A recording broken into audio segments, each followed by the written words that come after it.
Hi everyone, welcome to your YouTube channel. और आज हम एक ऐसे टॉपिक के बारे में बात कर रहे हैं जिसके बारे में आप सबने काफी सुना होगा, दीनदयाल जन Awas Yojana. I am sure हम में से काफियों ने इसके बारे में सुना होगा, बट स्टिल इतनी डिटेल में नॉलेज नहीं है कि क्या कौन से प्लॉट को दीनदयाल जन आवास योजना के अंडर आप लिस्ट कर सकते हैं, क्या कहीं पर भी हो सकता है, क्या कोई भी प्रॉपर्टी को इसके अंडर ला सकते हैं, और क्या ये सेंट्रल गवर्नमेंट की स्कीम है, क्या ये स्टेट गवर्नमेंट की स्कीम है।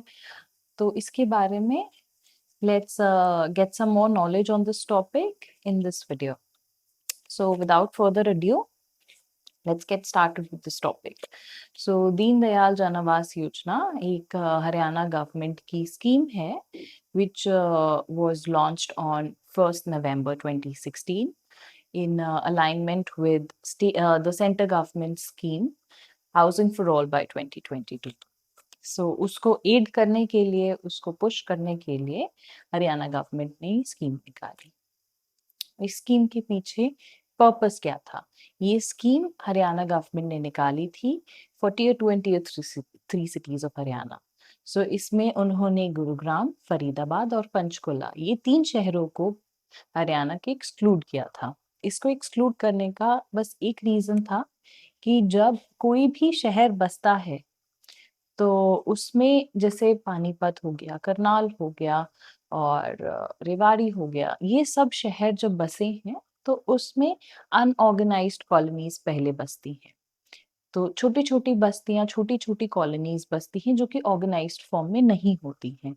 They don't offer all the community facilities, all the basic facilities कई बार उनमें नहीं होती हैं। बहुत सारी प्रॉब्लम्स होती हैं, प्रॉपर सड़कें नहीं होती है, प्रॉपर ड्रेनेज सिस्टम नहीं होता है। बट ऑफ कोर्स आज भी लोग उसमें घर लेते हैं क्योंकि वो अफोर्डेबल होते हैं। तो to tackle that problem Haryana government came up with this scheme. इससे पहले हरियाणा में जो बिल्डर फ्लोर का कॉन्सेप्ट है वो सिर्फ 180 गज 180 स्क्वायर यार्ड से ऊपर के प्लॉट साइज में ही आप कर सकते थे, उससे नीचे नहीं, जिसकी वजह से वो थोड़ा अफोर्डेबिलिटी सेगमेंट में बाहर चले जाता था। A lot of people were not able to afford it. तो उस चीज को टैकल करने के लिए हरियाणा गवर्नमेंट ने क्या किया कि दीनदयाल जन आवास योजना के अंडर 72 स्क्वायर यार्ड से 179 स्क्वायर यार्ड तक के प्लॉट साइजेस में भी आप बिल्डर फ्लोर्स कंस्ट्रक्ट कर सकते हैं। पर क्या आप किसी भी छोटे प्लॉट साइज को दीनदयाल जन आवास योजना में डाल सकते हैं? नहीं, इसमें ऐसे नहीं कर सकते हैं। अगर आपको अगर आपको कोई भी दीनदयाल जन आवास योजना में लाना है चीज, so it has to be in a township. It can not be a stand alone plot. सिर्फ एक सिंगल प्लॉट नहीं हो सकता। मिनिमम 5 एकड़ का लैंड पार्सल होना चाहिए। Till 15 acres of land parcel एक टाइम पे कोई भी बिल्डर ले सकता है, उसकी परमिशन ले सकता है गवर्नमेंट से टू मेक अ दीनदयाल जन आवास योजना के अंडर एक टाउनशिप लेकर आ सकते हैं। इसमें आपके प्लॉट साइजेस 72 स्क्वायर यार्ड से 179 स्क्वायर यार्ड तक जाएंगे, जिसकी वजह से क्योंकि प्लॉट साइज छोटा है तो अफोर्डेबिलिटी बढ़ जाती है। इसमें वो प्लॉट में भी बेच सकते हैं, उसको वो बिल्डर फ्लोर में भी बेच सकते हैं as stilt +4। So that just depends on the discretion of the developer. But again, since ये एक गवर्नमेंट स्कीम के अंडर है तो इसके ऊपर काफी सारे रूल्स एंड रेगुलेशंस आते हैं।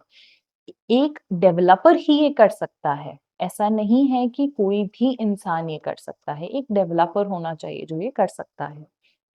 उस डेवलपर को कुछ रूल्स एंड रेगुलेशंस फॉलो करने पड़ेंगे। फॉर एग्जांपल, इनके आगे आपको 9 मीटर की रोड छोड़नी पड़ेगी। कुछ डेवलपर्स ज्यादा भी छोड़ देते हैं पर वो अपने प्लॉट साइज में से कम करके छोड़ते हैं। देन उसके बाद आपका आता है, आपको 10% एरिया, जो आपका टोटल लैंड पार्सल है कम्युनिटी का, उसमें से आप 10% एरिया बेसिक यूटिलिटी फैसिलिटीज में आपको देना पड़ेगा, जैसे पार्क्स हो गया, आपका कम्युनिटी सेंटर हो गया, स्कूल्स हो गया। ऐसी चीजों के लिए 10% of the land parcel you have to allocate. Minimum है ये रिक्वायरमेंट। इससे ज्यादा तो ऑब्वियसली कर सकते हैं, बट मिनिमम इतना रिक्वायरमेंट आपको फुलफिल करना होगा। अब ये फायदेमंद किसके लिए है? जो कि छोटे शहरों में रहते हैं लोग पर एक कॉलोनीज में रहते हैं, और वो एक प्रॉपर प्लॉटेड मतलब 200 गज के फ्लोर को नहीं अफोर्ड कर सकते, मे बी 150 गज के कर सकते हो, पर उनके पास ऑप्शन ही नहीं है, या तो फिर उनको कॉलोनीज में जाके रहना पड़ेगा। तो उसको टैकल करने के लिए यहाँ पर ये स्कीम लाई गई। Eventually, the government also brought the scheme to cities of Gurgaon, Faridabad and Panchkula. That came later और 2023 में इसको बंद भी कर दिया गया है। पर अभी भी गुड़गांव के कुछ एरियाज जैसे कि सोना में आप ये कर सकते हैं। तो इसलिए आपको वहां पर टाउनशिप्स अभी भी मिल रही होंगी जो कि दीनदयाल जन आवास योजना के अंडर आपको बिल्डर फ्लोर्स प्रोवाइड कर रही हैं। पहले ये पॉलिसी सिर्फ और सिर्फ लो मिडिल क्लास और इकोनॉमिकली वीकर सेक्शन के लोगों के लिए एम की गई थी। हालांकि इवेंचुअली बिकॉज काफी सारी चीजें कई शहरों में अनअफोर्डेबल होती जा रही हैं, like housing is becoming unaffordable for even the middle class, तो इस पॉलिसी से उनके लिए भी एक गेटेड कम्युनिटी में, एक हाउसिंग कॉलोनी में, प्रॉपर हाउसिंग कॉलोनी में जो कि ऑर्गेनाइज्ड है, उसमें घर लेना आज की डेट में, वेल बिल्ट हाउस आज की डेट में पॉसिबल हो गया है। तो अगर आप गुड़गांव को देखते हैं, यहाँ पर काफी बड़े बिल्डर्स भी जैसे M3M, then Smart World, जो कि again the same company, but Signature Global, BPTP, Anantaraj, listed, unlisted companies, but definitely of a very big scale, वो भी इसका पार्ट हैं। उनके वो भी ऐसी टाउनशिप्स लेकर आ रहे हैं जो कि दीनदयाल जन आवास योजना के अंडर आती हैं, वो उसको ऑफर कर रहे हैं आज की डेट में।